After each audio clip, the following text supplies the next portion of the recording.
नमस्कार, आपका स्वागत है। दोस्तों, स्नान करने को हम साधारण सा कार्य समझते हैं। इसी कारण से लोग किसी भी समय पर स्नान कर लेते हैं, अथवा कुछ लोग कभी कभी स्नान करना भी भूल जाते हैं। वे लोग स्नान को अधिक महत्व नहीं देते हैं। लेकिन दोस्तों, शास्त्रों के अनुसार स्नान करना एक बहुत ही महत्वपूर्ण कार्य होता है। स्नान को हमारे सभी पुराणों और शास्त्रों में सबसे अधिक महत्व दिया गया है। स्नान के बिना शरीर की शुद्धि नहीं होती है, और जब तक शरीर शुद्ध नहीं होता है, हमें किसी भी प्रकार के कार्य को आरंभ नहीं करना चाहिए, अन्यथा उन कार्यों में विघ्न निर्माण होने लगते हैं। शास्त्रों में स्नान करने के संबंध में बहुत ही महत्वपूर्ण नियम बताए गए हैं। यदि स्नान करने की सही विधि का पालन किया जाए तो इसके कई लाभ हमें प्राप्त होते हैं। भगवान श्री कृष्ण ने स्नान करने की महत्वपूर्ण विधि का वर्णन किया है। जो भी मनुष्य इस प्रकार से स्नान करता है, वह समस्त पापों से मुक्त होकर सुख समृद्धि एवं ऐश्वर्य की प्राप्ति करता है।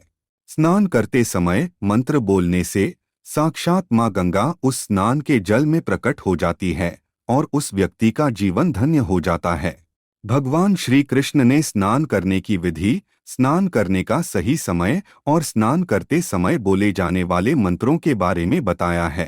साथ ही यदि व्यक्ति बीमार है तो उसे किस प्रकार से स्नान करना चाहिए, स्नान के बाद सबसे पहले क्या करना चाहिए, आदि प्रकार के महत्वपूर्ण नियम भगवान श्री कृष्ण ने बताए हैं।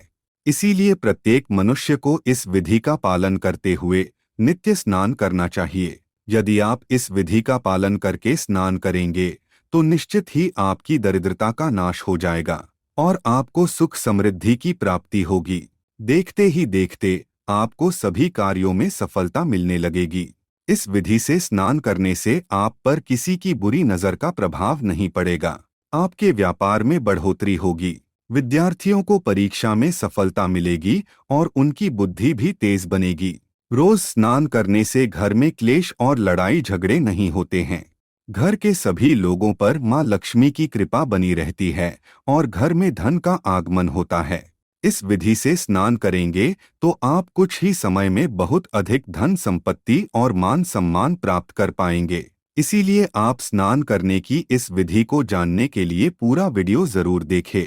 दोस्तों, भगवान श्री कृष्ण कहते हैं, स्नान करने के लिए सुबह का समय ही सर्वोत्तम होता है।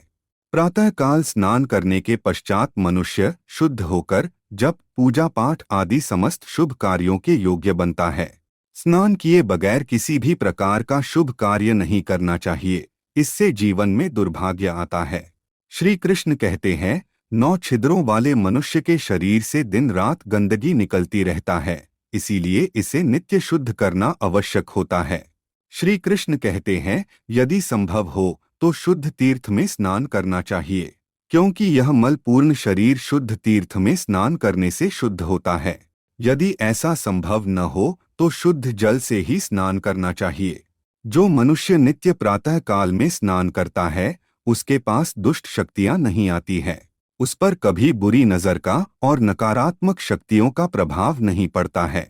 साथ ही उसके पापों का नाश होकर उसे पुण्य की प्राप्ति होती है।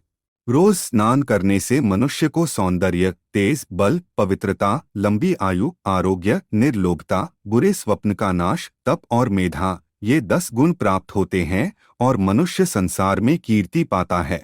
श्री कृष्ण कहते हैं कि संसार के सभी पवित्र कार्य स्नान मूलक है, अर्थात कोई भी पवित्र कार्य बिना स्नान किए कभी संपन्न नहीं होता है। स्नान न करने वाले मनुष्य के पास लक्ष्मी कभी नहीं आती है, उसका बल भी नष्ट हो जाता है और वह नाना प्रकार के रोगों से ग्रसित हो जाता है। स्नान न करने पर मनुष्य के इंद्रियों का भी नाश होता है। इसीलिए स्वयं का कल्याण चाहने वाले व्यक्ति को रोज स्नान जरूर करना चाहिए। श्री कृष्ण कहते हैं कि जब हम रात को सोते हैं तो हमारे मुख से लार, पसीना, मल आदि अपवित्र पदार्थ निकलते हैं, जिससे हमारा शरीर अपवित्र हो जाता है। जब हम सुबह स्नान करते हैं तो हमारे शरीर की ये गंदगी दूर होती है और हमारा शरीर पवित्र हो जाता है। स्नान करते समय ईश्वर का ध्यान करना चाहिए, इससे तन की गंदगी के साथ हमारे मन की गंदगी भी साफ हो जाती है। श्री कृष्ण कहते हैं, जो भी व्यक्ति प्रतिदिन स्नान करके स्वच्छ वस्त्र धारण कर सूर्य देव की आराधना करता है, उसे जीवन में धन के साथ यश की भी प्राप्ति अवश्य होती है। लेकिन दोस्तों, स्नान करने का भी एक सही समय होता है। कई लोग अपनी सुविधा के अनुसार स्नान कर लेते हैं, जो कि उचित नहीं है। अशुभ समय पर स्नान कर लेने से हमें फायदे कम और नुकसान ज्यादा उठाने पड़ते हैं। गरुड़ पुराण में भगवान श्री कृष्ण ने स्नान करने के सही समय के बारे में बताया है। इस समय पर स्नान करने से मनुष्य को दीर्घायु की प्राप्ति होती है और उसके दुख दरिद्रता का नाश होता है। सबसे पहले हम जानते हैं स्नान कितने प्रकार के होते हैं। शास्त्रों के अनुसार ब्रह्म स्नान, देव स्नान, ऋषि स्नान, मानव स्नान और दानव स्नान यह स्नान के मुख्य प्रकार होते हैं। इन्हें समय के अनुसार वर्गीकृत किया गया है। हमारे शास्त्रों में ब्रह्म मुहूर्त में किए जाने वाले स्नान को सर्वश्रेष्ठ माना गया है।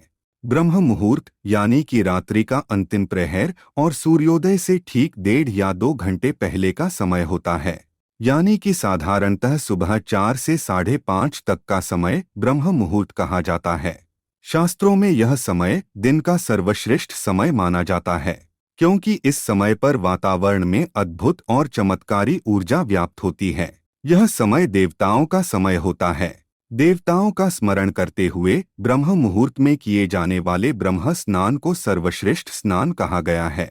इस समय स्नान करने से और स्नान के तुरंत बाद सूर्य देवता को अर्घ्य देने से हमारे जीवन में सुख, समृद्धि और शांति बनी रहती है। दिन भर हमारा तन और मन ताजगी और सकारात्मक ऊर्जा से भरपूर रहता है। दूसरा है देव स्नान। सुबह 5 से 6 बजे के बीच किया जाने वाला स्नान देव स्नान कहलाता है। सभी पवित्र नदियों का स्मरण करते हुए किए जाने वाले इस स्नान को भी श्रेष्ठ स्नान माना जाता है। इस समय स्नान करने से हमारे शरीर में सकारात्मक ऊर्जा का संचार होता है और सभी प्रकार की नकारात्मकता और बुराई हमारे शरीर से बाहर निकल जाती है। तीसरा है ऋषि स्नान। सुबह जब आकाश में तारे नजर आते हैं, उस समय किए गए स्नान को ऋषि स्नान कहते हैं। यह भी श्रेष्ठ स्नान होता है। इस समय स्नान करने से हमें मानसिक शांति मिलती है और हमारी आयु लंबी होती है तथा शरीर भी निरोगी रहता है। चौथा है मानव स्नान। सुबह 6 से 8 बजे के बीच किया जाने वाला स्नान मानव स्नान होता है। यह स्नान सूर्योदय के समय या सूर्योदय के ठीक बाद में किया जाता है। इस स्नान से अधिक शुभ फल प्राप्त नहीं होते हैं, लेकिन किसी प्रकार का नुकसान भी नहीं होता है। इसीलिए हो सके तो कम से कम मनुष्य को मानव स्नान तो कर लेना चाहिए। लेकिन सुबह 8 बजे के बाद स्नान करना हमारे शास्त्रों में उचित माना नहीं गया है।